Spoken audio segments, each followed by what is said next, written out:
नमस्कार सर्वांना, माझ्या या चॅनलवरती मी तुमचं स्वागत करते। तर मी बनवणार आहे मस्त अशी वालाच्या शेंगांची भाजी। तर ही भाजी बनवण्यासाठी मी कढईमध्ये एक पळी तेल घेतलं। तेल चांगलं तापवलं। तेल तापल्यानंतर तेलामध्ये जिरं मोहरी तडतडून घेतली।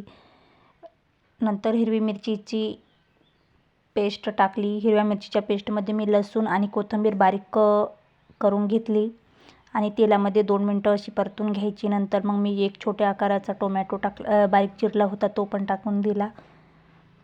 आता याला 2 मिनिटं असं मिक्स करून घेते। टोमॅटो चांगला तेलामध्ये भाजून घेतला।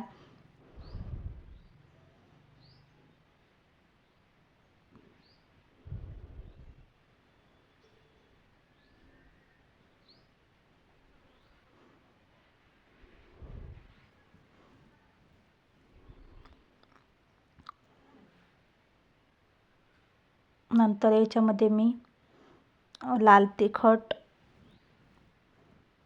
करहळ मसाला, चिमूटभर हळद आणि चवीपुरतं मीठ टाकून 2 मिनिटं मिक्स करून घेतली। नंतर मी वालाच्या शेंगा टाकल्या धुवून। आता याला 2 मिनिटं असं मिक्स करून घ्यायचं।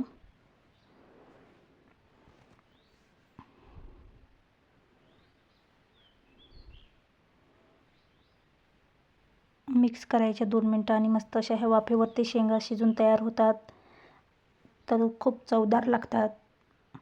तर अशी ही रेसिपी एकदा नक्की ट्राय करा। आणि ही शेंगांची भाजी दह्यासोबत खूप छान असं लागते। तर तुम्हाला ही रेसिपी आवडली असेल तर माझ्या चॅनलला लाईक करा, शेअर करा आणि सबस्क्राईब करा असेच नवनवीन व्हिडिओ पाहण्यासाठी।